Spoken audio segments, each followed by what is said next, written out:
ये धन से भरी हुई पोटली आखिर किसकी है? बस इतनी सी प्रार्थना। लगता है बारिश होने वाली है। पानी, बस थोड़ा सा पानी। अरे बाबा, आप अभी यहीं तक ही पहुंचे हो? बस सो गया।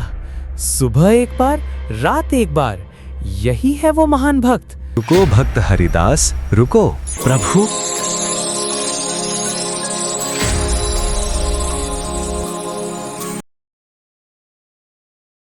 बहुत समय पहले की बात है। एक घने जंगल के किनारे एक छोटा सा गांव बसा हुआ था। उसी गांव में हरिदास नाम का एक गरीब लकड़हारा अपनी पत्नी शांति के साथ रहता था। वो बाजार में लकड़ियां बेचकर उससे जो धन आता उसी से अपने घर का गुजारा किया करता था। वो भगवान शिव का बहुत बड़ा भक्त था और हमेशा उनसे कहा करता था, हे भोलेनाथ, मेरे भाग्य में जितना लिखा है उतना ही देना, लेकिन कभी ऐसा समय मत आने देना कि मुझे अधर्म का सहारा लेना पड़े। अरे ओ हरिदास, चल भाई, निकलना नहीं है क्या आज लकड़ियां काटने? या आज भी सारा दिन पूजा पाठ में ही लगा रहेगा? हाँ हाँ आया भाई, बस 2 मिनट और रुक जा। अरे शांति, जल्दी से खाने की पोटली बांध दो, मैं लकड़ियां काटने के लिए निकल रहा हूँ। ये लीजिए और समय पर खा भी लीजिएगा। हर बार काम में इतने खो जाते हैं कि खाना तक भूल जाते हैं। अरे हाँ हाँ शांति, तू बेकार की चिंता मत किया कर, खा लूंगा समय से। अरे भाई, आ रहे हो या मैं अकेला ही निकल जाऊं? अरे आया आया, बस निकल ही रहा हूँ। चल भाई, अब चलते हैं। बस यही तो सुनना था। जल्दी कदम बढ़ा, आज मुझे जंगल में एक नई जगह मिली है। वहाँ इतने बड़े बड़े पेड़ हैं कि उनकी लकड़ियाँ बेचेंगे तो अच्छे खासे पैसे मिलेंगे। अगर भगवान ने चाहा तो आज की मेहनत जरूर रंग लाएगी। चल भाई।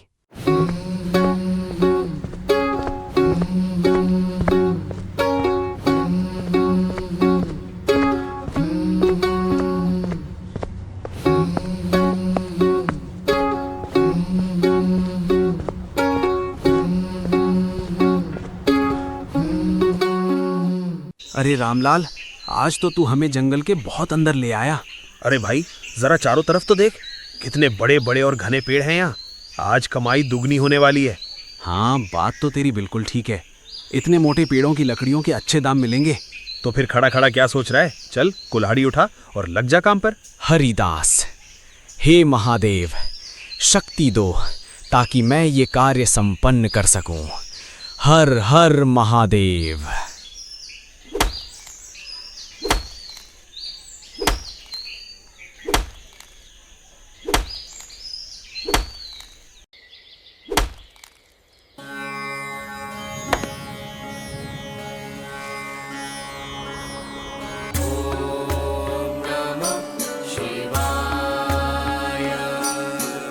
क्या हुआ देवी, आप इतनी व्याकुल क्यों दिखाई दे रही हैं?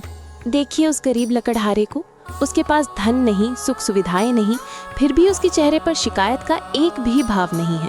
वो हर कठिनाई में भी आपका नाम लेकर मुस्कुराता रहता है। देवी, संसार में ऐसे भक्त बहुत कम होते हैं। अधिकांश लोग सुख मिलने पर मुझे याद करते हैं और दुख आने पर मुझे दोष देने लगते हैं। किंतु ये मनुष्य तो विपत्तियों में भी अटल दिखाई देता है। क्या इसका विश्वास कभी नहीं डगमगाएगा? सच्चे भक्त की पहचान सुख में नहीं, कठिन समय में होती है। जब चारों ओर अंधकार हो और फिर भी उसके हृदय में विश्वास का दीपक जलता रहे, वही मेरी सच्ची भक्ति है। नारायण नारायण, देवों के देव महादेव को मेरा प्रणाम, माता पार्वती को मेरा सादर प्रणाम। कल्याण हो देवर्षि। सदा प्रसन्न रहिए देवर्षि।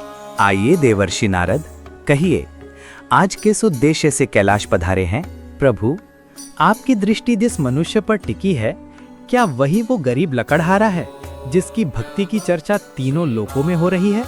हाँ देवर्षि, वही हरिदास है।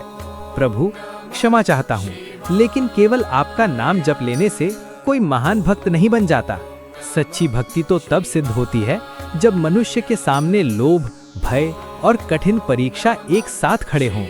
देवर्षि, आपको उसके विश्वास पर संदेह है? संदेह नहीं माता, जिज्ञासा है। मैं भी देखना चाहता हूँ कि ये मनुष्य परिस्थितियों के बदलने पर भी उतना ही अटल रहता है या नहीं। देवर्षि, आपके मन का संशय भी आज दूर हो जाएगा। चलो, आज इसकी भक्ति की परीक्षा लेते हैं, तभी संसार भी जान जाएगा कि सच्चे विश्वास की शक्ति क्या होती है। नारायण नारायण। अब तो ये लीला देखने योग्य होगी।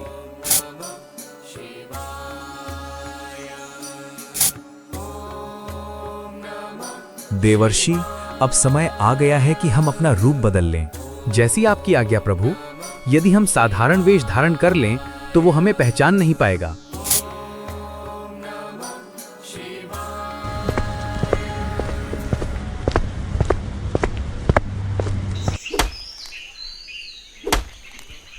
चल भी हरिदास, मैं तो जा रहा हूँ। मेरी तो हो गई आज की सारी लकड़ियाँ। ठीक है भाई, तुम निकलो, मैं भी थोड़ी और करूँगा। हो सकता है कि आज शाम ही हो जाए।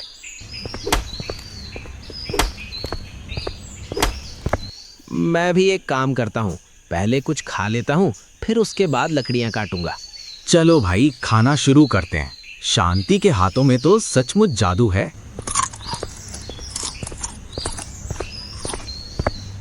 प्रभु, अब यहाँ से आगे आप ही जाइए। मैं यहीं खड़ा होकर आपकी लीला का साक्षी बनूंगा। ठीक है देवर्षि नारद। बेटा, बेटा, जी बाबा, कहिए। 3 दिनों से अन्न का एक दाना भी नसीब नहीं हुआ। शरीर अब साथ छोड़ने लगा है।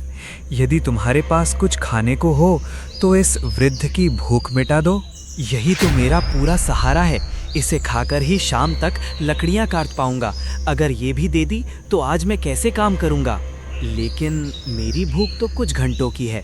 इनके चेहरे पर तो कई दिनों की भूख साफ दिखाई दे रही है। अगर आज इन्हें खाली हाथ लौटा दिया तो सारी जिंदगी खुद की नज़रों में गिर जाऊंगा। क्या सोच रहे हो बेटा? कुछ नहीं बाबा, आइए, मेरे पास जो भी है आप ले सकते हैं। बेटा, पूरी पोटली? अपने लिए एक रोटी भी नहीं रखोगे? भूख तो रोज मेरा इम्तिहान लेती है बाबा। आज एक दिन और सही, लेकिन आपकी आंखों में जो पीड़ा देख रहा हूँ उसे अनदेखा नहीं कर सकता।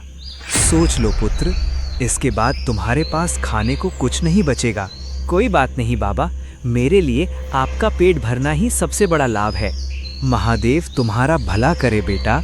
जी बाबा, सब महादेव की ही इच्छा है। अब आप भोजन ग्रहण कीजिए बाबा।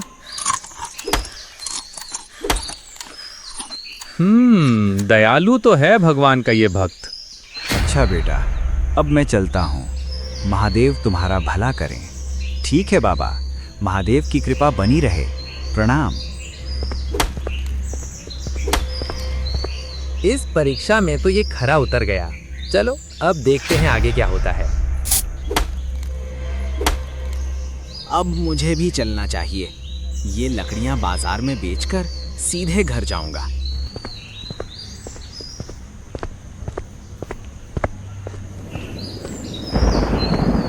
लगता है बारिश होने वाली है। मुझे जल्दी निकलना होगा यहाँ से।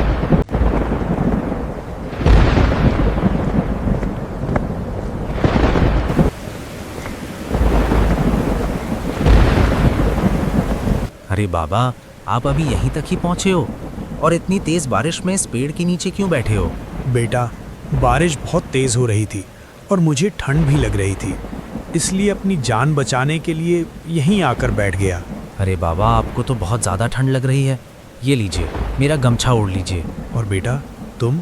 अरे बाबा, मुझे तो इन सब चीज़ों की आदत है। और हाँ, एक काम करना, जब बारिश रुक जाए तब यहाँ से निकल जाना। हाँ बेटा, भगवान तुम्हारा भला करे। नारायण नारायण। भूखा भी रहा और अपना सहारा भी दे दिया। ऐसा त्याग तो बहुत दुर्लभ है। यही तो सच्चे भक्त की पहचान होती है मुनिवर। हाँ प्रभु, अब देखना ये है कि क्या इसने अपने लोभ और लालच पर भी विजय पा ली है या नहीं। यदि इस परीक्षा में भी ये सफल हुआ तो इसके जीवन का कल्याण निश्चित है। समय आ गया है कि इसके अटूट विश्वास और भक्ति का उचित फल इसे प्राप्त हो।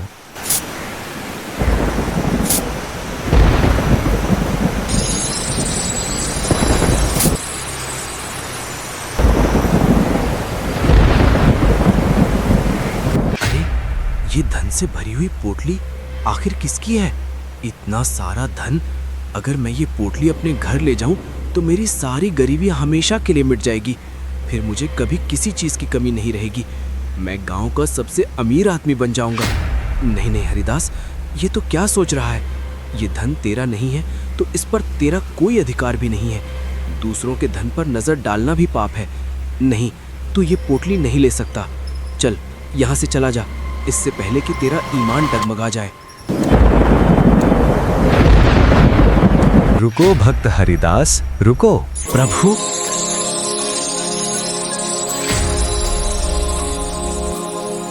प्रभु, आप आज तो मेरे भाग्य ही खुल गए। आपके दिव्य दर्शन पाकर मेरा जीवन धन्य हो गया।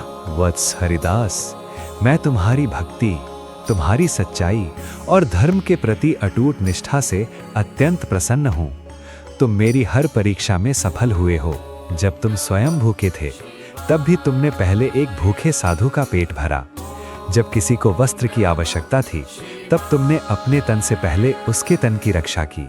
और आज जब तुम्हारे सामने अपार धन पड़ा था तब भी तुमने लोभ का त्याग करके धर्म का मार्ग चुना। ऐसा निष्काम, ईमानदार और धर्मपरायण भक्त संसार में दुर्लभ होता है। इसलिए मैं तुमसे अत्यंत प्रसन्न हूँ। मांगो पुत्र, जो भी वरदान मांगना चाहते हो निसंकोच मांगो। प्रभु, आपके दर्शन ही मेरे लिए सबसे बड़ा वरदान है। इस गरीब को और कुछ नहीं चाहिए। बस इतनी कृपा कीजिए कि आपका आशीर्वाद और आपकी भक्ति सदा मेरे साथ बनी रहे। वत्स, तुम्हारी यही निस्वार्थ भावना तुम्हें महान बनाती है। इसलिए मैं तुम्हें वरदान देता हूँ। आज से तुम्हारे घर में कभी अन्न और धन की कमी नहीं होगी। तुम्हारे द्वार से कोई भी भूखा या निराश लौटकर नहीं जाएगा। तुम्हारे जीवन में सदैव सुख, समृद्धि और सम्मान बना रहेगा। और जब इस पृथ्वी पर तुम्हारा जीवन पूर्ण होगा तब तुम्हें मेरे दिव्य धाम में स्थान प्राप्त होगा। प्रभु, मैं धन्य हो गया। मेरा जीवन सफल हो गया।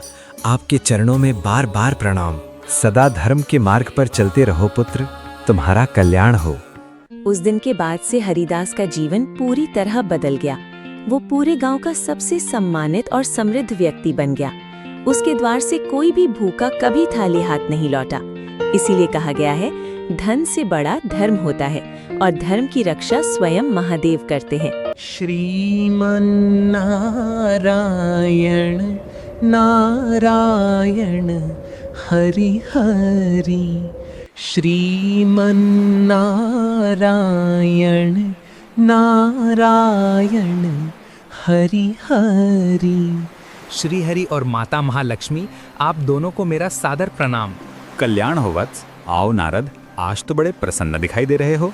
लगता है कोई विशेष बात है। प्रभु, विशेष क्या होगा? मैं तो हर पल आपका ही नाम जपता हूँ। चलते समय भी नारायण, बैठते समय भी नारायण, सोते जागते भी केवल आपका ही स्मरण करता हूँ।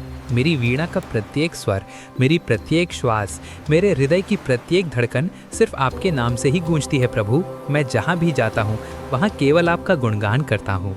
तीनों लोकों में भ्रमण करते हुए भी मेरी जिह्वा पर केवल एक ही नाम रहता है, नारायण नारायण। प्रभु, मुझे तो लगता है इस संपूर्ण ब्रह्मांड में शायद ही कोई ऐसा भक्त होगा जो मुझसे अधिक आपका स्मरण करता हो। यदि कोई भक्त आपकी भक्ति में सबसे आगे है तो वो मैं ही हूँ। क्या सचमुच तुम्हें ऐसा लगता है नारद? हाँ प्रभु, इसमें मुझे तनिक भी संदेह नहीं। यदि इस ब्रह्मांड में कोई ऐसा भक्त हो जो मुझसे अधिक आपका स्मरण करता हो तो मैं स्वयं उसके दर्शन करना चाहूँगा। ऐसे महान भक्त को देखकर मुझे भी प्रसन्नता होगी। यदि ऐसा है तो पृथ्वी लोक पर एक छोटा सा गांव है। वहाँ मेरा एक अत्यंत साधारण सा भक्त रहता है। ना उसके पास कोई महल है, ना कोई धन दौलत, ना ही वो दिन रात मेरा नाम जपता है। फिर भी वो तुम्हारे समान ही नहीं बल्कि तुमसे भी बड़ा मेरा भक्त है। क्या प्रभु, आपने क्या कहा? एक साधारण मनुष्य और मुझसे भी बड़ा भक्त? यह कैसे संभव है? मैं तो हर क्षण आपका नाम लेता हूँ, तीनों लोकों में आपके यश का प्रचार करता हूँ।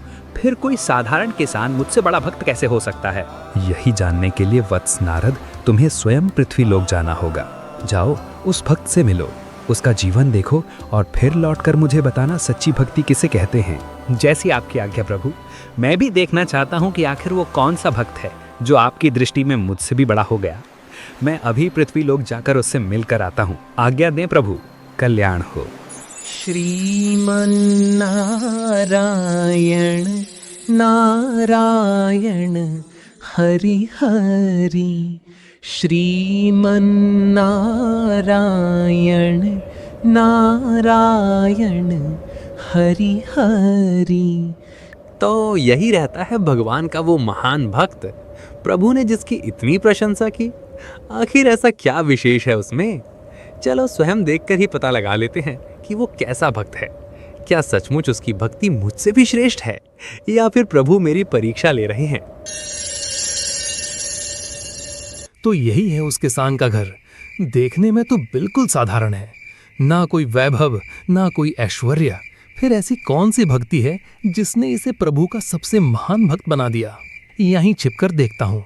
प्रभु ने कहा था कि इसके कर्मों को देखना, तो मैं भी आज पूरे दिन इसकी हर गतिविधि पर नजर रखूंगा।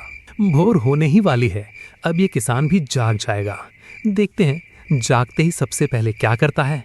क्या मेरी तरह प्रभु का नाम जपता है, या फिर बिना भक्ति किए ही अपने काम में लग जाता है?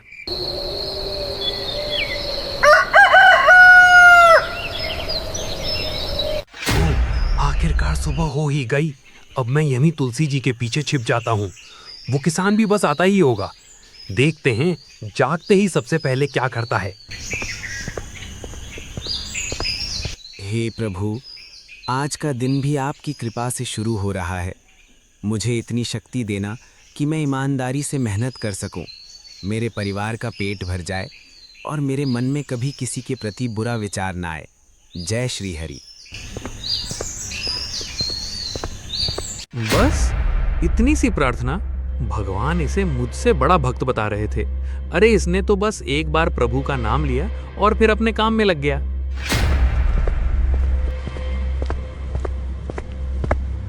अरे और अब क्या? ये तो सीधे अपने काम पर चल दिया। ना पूजा, ना पाठ, ना भजन, बस प्रभु का नाम लिया और निकल पड़ा।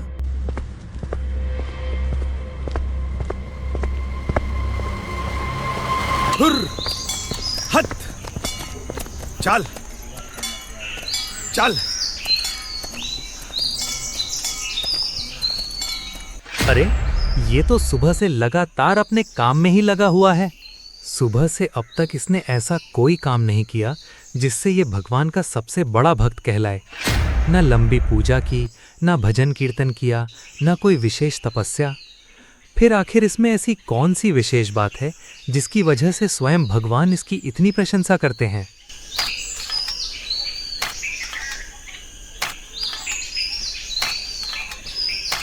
ये तो बस लगातार अपना काम ही किए जा रहा है, न थकने का नाम ले रहा है, न कहीं रुककर भजन कर रहा है। हे प्रभु, आज तो बड़ी गर्मी है। आपकी कृपा से आधा काम तो हो ही गया। चलो अब थोड़ा भोजन कर लेता हूँ, फिर आपकी कृपा से बाकी काम भी पूरा करूँगा। हे नारायण, हमेशा अपनी कृपा बनाए रखना। लगता है वो इधर ही आ रहा है। मुझे तुरंत छिप जाना चाहिए।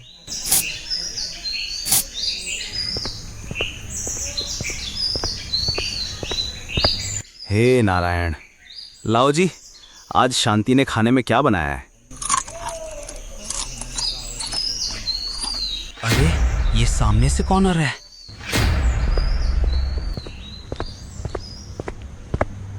कौन है बाबा आप, और इस भरी दोपहरी में यहाँ क्या कर रहे हैं?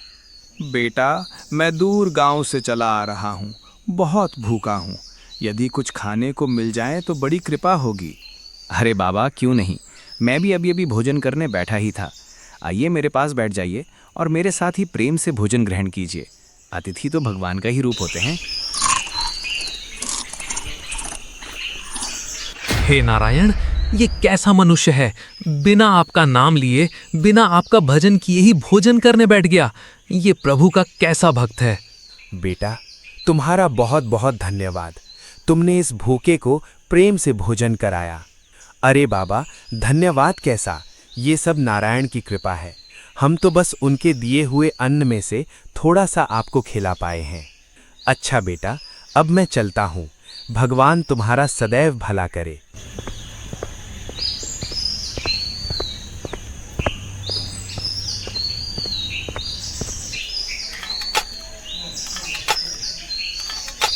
अरे अरे, ये तो फिर से काम में लग गया। अब तो शाम भी होने वाली है।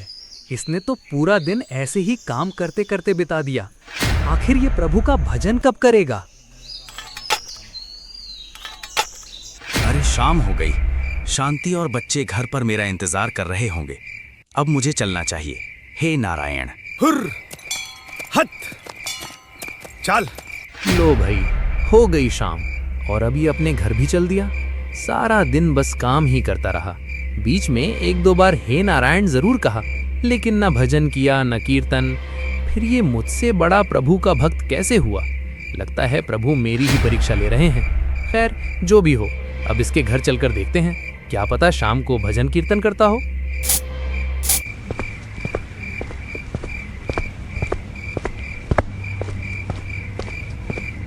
पानी, पानी, कोई है? पानी। अरे ये कौन है जो पानी के लिए तड़प रहा है? बाबा, आप कौन हैं और इतनी रात गए यहाँ क्या कर रहे हैं? पानी, बस थोड़ा सा पानी। हाँ हाँ बाबा, लीजिए, पहले पानी पीजिए, आराम से, घबराइए मत। क्यों? क्यों? क्यों? भगवान तुम्हारा भला करे बेटा। लेकिन बाबा, इतनी रात गए आप यहाँ क्या कर रहे हैं? आप इस हालत में इस जंगल के रास्ते पर कैसे आ गए? बेटा, मैं दूसरे गांव से चला आ रहा था। रास्ते में प्यास के मारे मेरा कंठ सूख गया और चलते चलते यहीं गिर पड़ा।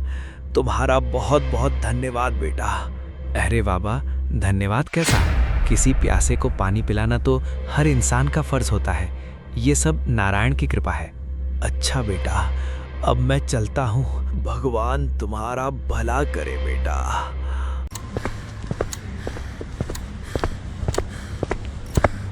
हुर्र, हट, चल। इंसानियत तो है इस किसान में, लेकिन प्रभु का भजन रत्ती भर भी नहीं। चलो फिर भी इसके घर चलकर देखते हैं। क्या पता अब जाकर भजन कीर्तन करने लगे।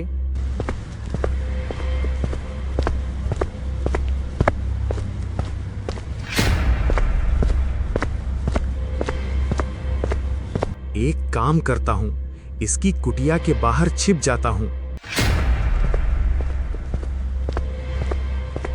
शांति, अरे ओ शांति, कहाँ हो? हाँ जी, आई। आ गए आप? आइए, पहले हाथ मुंह धो लीजिए, मैं अभी खाना परोस देती हूँ। लो जी, ये तो सीधे खाना खाने बैठ गया। इसने तो भगवान का भजन भी नहीं किया। इसे प्रभु के भजन कीर्तन से कोई मतलब नहीं।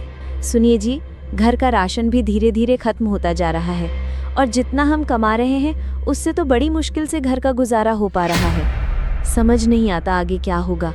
मुझे सब पता है शांति, लेकिन तू चिंता मत कर। मेरे नारायण पर भरोसा रख। वो अपने किसी भी भक्त को कभी खाली पेट नहीं सुलाता। आज तक उसने हमारा साथ नहीं छोड़ा, आगे भी नहीं छोड़ेगा। हाँ जी, अब तो बस उन्हीं का सहारा है। वही हमारी नैया पार लगाएंगे।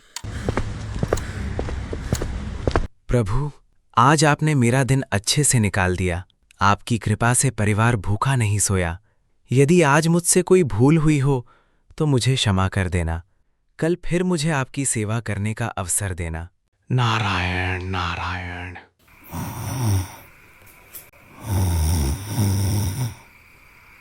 बस सो गया। सुबह एक बार, रात एक बार। यही है वो महान भक्त। नहीं नहीं, प्रभु से कहीं ना कहीं कोई भूल अवश्य हुई है। ये मुझसे भी महान भक्त कैसे हो सकता है? ना इसने पूरे दिन एक बार भी प्रभु का भजन किया, न शाम को आकर कीर्तन किया। फिर ये प्रभु का महान भक्त कैसे हो सकता है?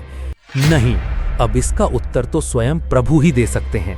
मैं अभी वैकुंठ जाकर उनसे पूछता हूँ कि आखिर इस किसान में ऐसी कौन सी बात है जो इसे मुझसे भी श्रेष्ठ भक्त बनाती है।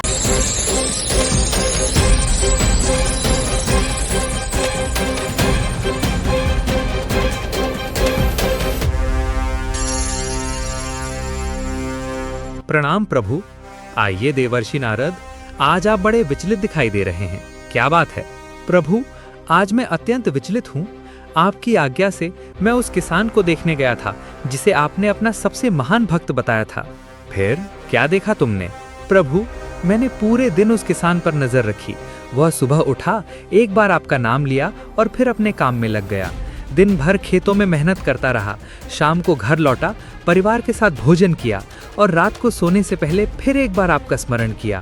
बस, न उसने पूरे दिन भजन किया, न कीर्तन किया, न जप तप किया। फिर भी आपने उसे मुझसे भी श्रेष्ठ भक्त कैसे कह दिया प्रभु? मेरी समझ से ये बात बिल्कुल परे है। हाँ, मैं मानता हूँ कि वह आदमी बड़ा ही दयालु और ईमानदार है, लेकिन क्या केवल इतना होने से ही वह मुझसे बड़ा भक्त बन जाएगा? देवर्षि, तुम्हारा प्रश्न उचित है, लेकिन हर प्रश्न का उत्तर केवल शब्दों से नहीं दिया जाता। कुछ उत्तर अनुभव से समझ में आते हैं। प्रभु, मैं आपकी बात का अर्थ नहीं समझा।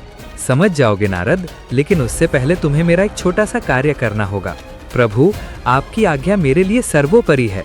जो आदेश दे मैं उसे तुरंत पूरा करूंगा। मैं तुम्हें एक तेल से भरा हुआ कटोरा दूंगा। तुम्हें बस एक काम करना होगा कि इस कटोरे को हाथ में लेकर इस पूरे वैकुंठ लोक की परिक्रमा करनी होगी। और हाँ, इस बात का विशेष ध्यान रहे कि एक भी बूंद गिरनी नहीं चाहिए। ठीक है प्रभु, जैसी आपकी आज्ञा। मैं पूरी सावधानी के साथ यह कार्य अवश्य पूर्ण करूंगा। आज्ञा दे प्रभु, कल्याण हो। ध्यान से नारद, ध्यान से। तेल की एक भी बूंद नहीं छलकनी चाहिए। अगर एक भी बूंद छलक गई तो इस परीक्षा में मैं असफल हो जाऊंगा।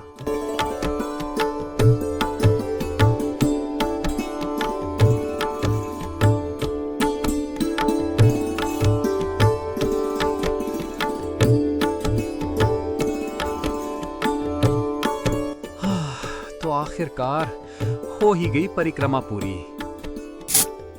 प्रभु, आपकी आज्ञा के अनुसार मैंने पूरे वैकुंठ लोक की परिक्रमा पूरी कर ली। देखिए, कटोरे से तेल की एक भी बूंद नहीं गिरी। बहुत अच्छा नारद। अब बताओ, परिक्रमा करते समय तुमने मेरा नाम कितनी बार लिया? प्रभु, एक बार भी नहीं। मेरा पूरा ध्यान केवल कटोरे पर था।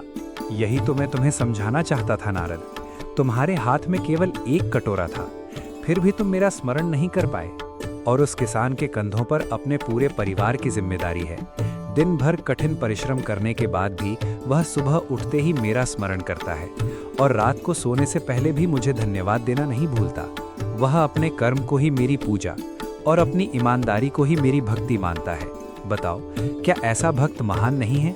प्रभु, आज मेरी आंखें खुल गईं।